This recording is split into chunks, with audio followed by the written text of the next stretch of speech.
Hello students, चलिए आपका नया टॉपिक स्टार्ट करते हैं, दैट इज वेपर प्रेशर। ठीक है, तो सबसे पहले हम जो आपका नया टॉपिक स्टार्ट करेंगे दैट इज वेपर प्रेशर। इसको हम क्या बोलेंगे? वेपर प्रेशर बोलेंगे। तो वेपर प्रेशर मतलब वेपर्स का प्रेशर है ना, जो भी वेपर्स प्रेशर अप्लाई करेंगे आप उसको क्या बोलते हैं? Vapour pressure. तो वेपर बनता किस प्रोसेस से है उसको हम बोलते हैं वेपराइजेशन। क्या बोला जाता है? वेपराइजेशन। अब वेपराइजेशन फर्दर दो कैटेगरीज में हम डिवाइड करते हैं, या तो वेपराइजेशन में इवेपोरेशन होगी, है ना, या तो आप इवेपोरेशन से वेपर्स बनाओगे या फिर आप बॉइलिंग से वेपर बनाते हो, तभी वेपर आपके बन सकते हैं, वरना तो वेपर पॉसिबल नहीं है। ठीक है, तो वेपराइजेशन को फर्दर आपने दो कैटेगरीज में डिवाइड कर दिया है, एक है आपका इवेपोरेशन, एक है बॉइलिंग। अब इन दोनों में क्या डिफरेंस है और वेपराइजेशन को हम डिफाइन कैसे करेंगे, तो जरा मैं आपको वो बताती हूँ। ठीक है, तो सबसे पहले तो हम डिफाइन करते हैं वेपराइजेशन को। तो देखिए वेपराइजेशन सिंपल होता क्या है? वेपराइजेशन जो आपका फंडा है वो एक ऐसा फेज है, is a phase transition. Transition का मतलब क्या होता है बच्चा लोग? ट्रांजिशन मतलब चेंज। ठीक है, एज अ फेज ट्रांजिशन है फ्रॉम द लिक्विड से फेज ट्रांस हो रहा है आपका, फ्रॉम द लिक्विड टू कौन से फेज में? Two phase of vapour. ठीक है, it is a transition from the liquid two phase of vapour. Liquid state से आपकी वेपर स्टेट के अंदर जो ट्रांजिशन हो रहा है उसको आप क्या बोलते हैं? वेपराइजेशन।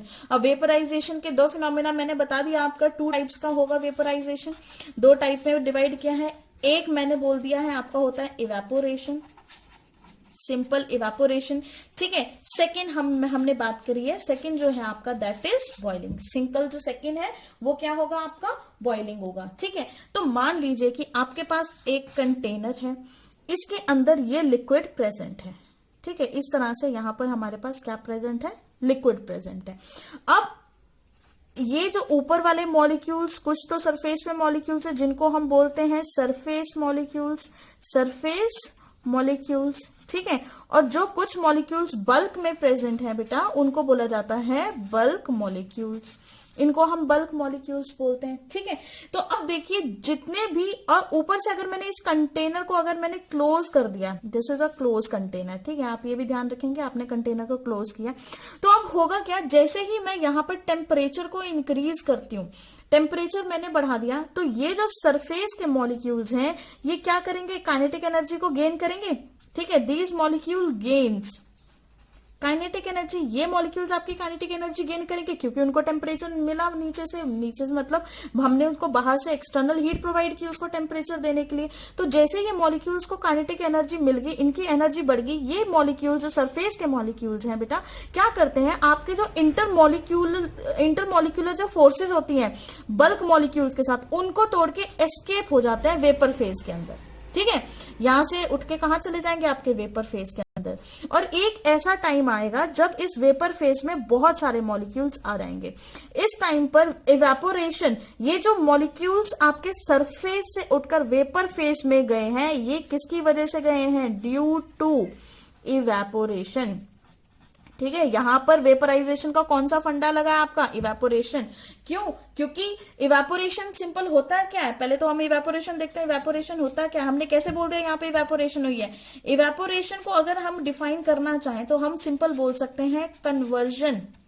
ठीक है, क्या होगा ये इवेपोरेशन? सिंपल क्या होगा आपका? कन्वर्जन होगा लिक्विड्स का, कन्वर्जन होगा आपका लिक्विड का इनटू इट्स वेपर्स, है ना, conversion of liquid into its vapor below, very important, below its boiling point।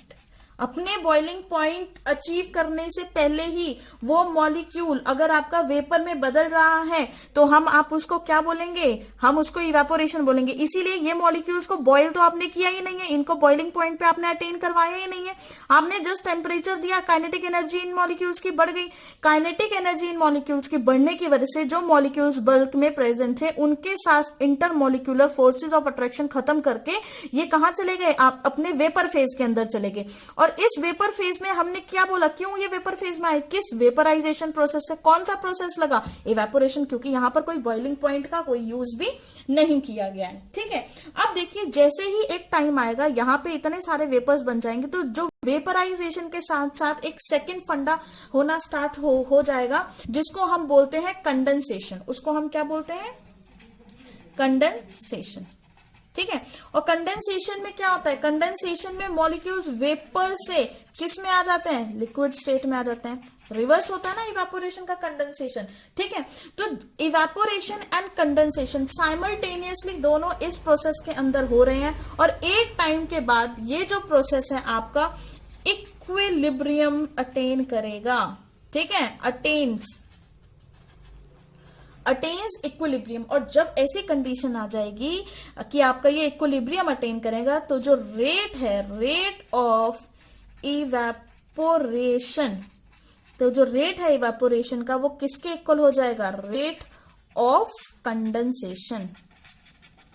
ठीक है, rate of evaporation is equal to rate of condensation. और जब आपका ऐसा फंडा होगा कि आपका जो rate of evaporation rate of condensation पे पहुंच जाएगा, इस पॉइंट को बोला जाता है सैचुरेशन पॉइंट। सैचुरेशन पॉइंट, इसको आप सैचुरेशन पॉइंट बोलेंगे। और मोस्ट कॉमनली टर्म, जब हम रेट ऑफ इवेपोरेशन को रेट ऑफ कंडेंसेशन के बराबर कर देते हैं, मोस्ट कॉमनली इस टर्म को हम बोलते हैं वेपर प्रेशर। ठीक है बेटा, दिस इज आपका वेपर प्रेशर, जहां पर rate of evaporation rate of condensation के बराबर होगा, बट कंडीशन क्या है कि आपके पास इक्विलिब्रियम अटेन हो जाना चाहिए।